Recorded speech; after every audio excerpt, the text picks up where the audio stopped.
All right, so we're going to look at colonial resistance, and this whole lesson here is going to be focused on just the different ways that the colonies resisted the taxes and laws that were being passed by the British. In some cases, these were very organized resistance, and in some cases, it was very unorganized and just happened organically, or just as groups in different places decided this is something we're going to do and protest. And so let's go ahead and get started. Okay, so as we look at the colonial resistance, one of the main ways that they have to resist is called the boycott. And a boycott can be, to be effective, has to be really more organized. And so the way boycott basically works is after the British pass a tax, the colonists have a few ways to respond, and one of the most common ways is just to boycott the particular items that are taxed. And if it's going to be more organized, then it's a non-importation agreement that is made. These are effective because of the way it hurts the people back in England, the London merchants who then complained to Parliament. And what do you know? Then laws get changed and repealed because they have a voice in Parliament. And isn't that interesting how having a voice in Parliament makes a difference on the kinds of taxes that are being passed there. And so because the colonists don't have a voice in Parliament, they have to make their voices heard with their money and with the purchases that they make or that they don't make. And then that hurts the people back in London who can then make their voices heard. And so that's one of the more effective ways that they have, and that's most effective when it's organized. And we'll talk about the Sons of Liberty in the next group, and that really help to organize some of these things. The mob is a different group. The mob is more dangerous than these more organized groups like the Sons of Liberty. Now, the Sons of Liberty certainly may have used the threat of mob violence, but they were leery of it, and I'll talk about that more in the next slide as well. But they would do things like tar and feather officials. They would perhaps burn, destroy buildings, go to somebody's home, one of these tax collectors' homes or the governor's home or things like that, and you saw them gathering outside the home, and you better take off because you didn't want to be the recipient of their violence and of their outrage.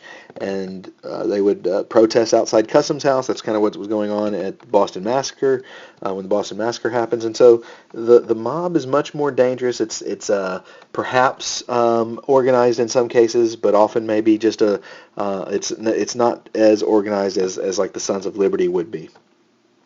And that's a tough balance between because this mob provides the fear that is necessary in some cases to kind of get things done or to stop certain things from happening, but it was something that men like John Adams and Sam Adams feared a great deal because they're wealthy, and the mob didn't always see a difference between being in power politically and wealth. The mob didn't always differentiate that very well. And so, Sam Adams gets kind of a bad rap of being a rabble-rouser and stirring all this up in many cases. And he was not a big fan of the mob himself. He was afraid of the mob and what they could do.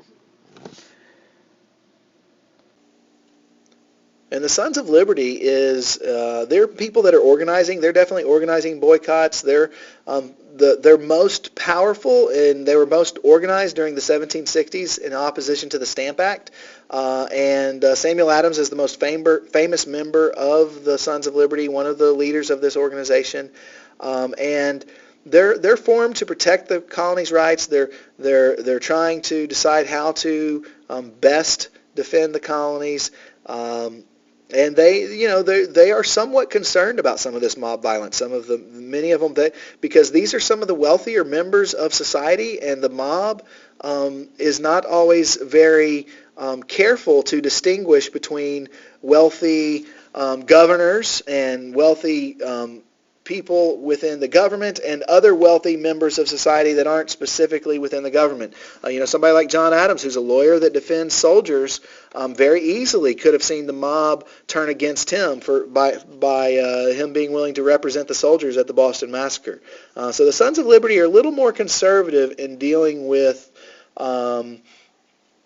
the British taxes and acts than the mob is. And so they definitely are willing to use the fear. Please release all bus riders. Please release all bus riders. They're definitely willing to use the fear of the mob to help to use that to their advantage, but they're still very timid about the mob because they don't want it to get out of hand and then turn on them. So the Stamp Act Congress is another example of rebellion or of resistance that the colonists have. And this happens right after the Stamp Act. It's not a huge success because only 9 of the 13 colonies. Virginia is missing, and it's probably one of the most important colonies just because it's so large. But they do come together and come up with some agreements. Now, they don't agree on everything. That's part of the problem. There's conservative groups and more radical groups. But they do send basically a petition to Parliament saying, hey, the colonies don't have representation in Parliament, therefore Parliament does not have the right to tax the colonies. And that was kind of their basic message. Now, this message... This message is not heard loud and clear because it's not a completely united group, but we're starting to see the colonies start to work together a little better than they have in the past. And so that's going to make a difference, and that's going to help in the future when they need to work together with the First Continental Congress and then the Second Continental Congress.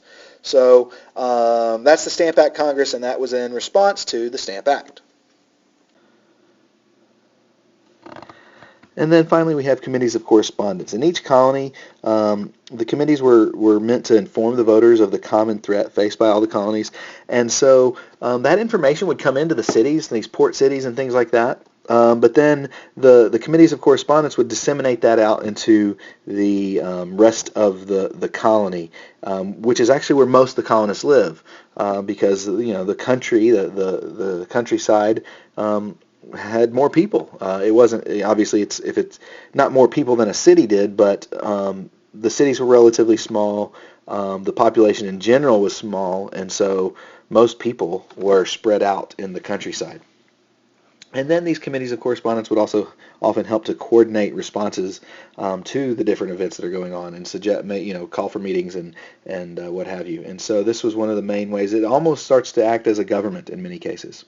So those are the committees of correspondence. That's the way the colonies could resist. Some of the ways they were resisted in some more organized ways and some not so organized. But that is colonial resistance in a quick overview.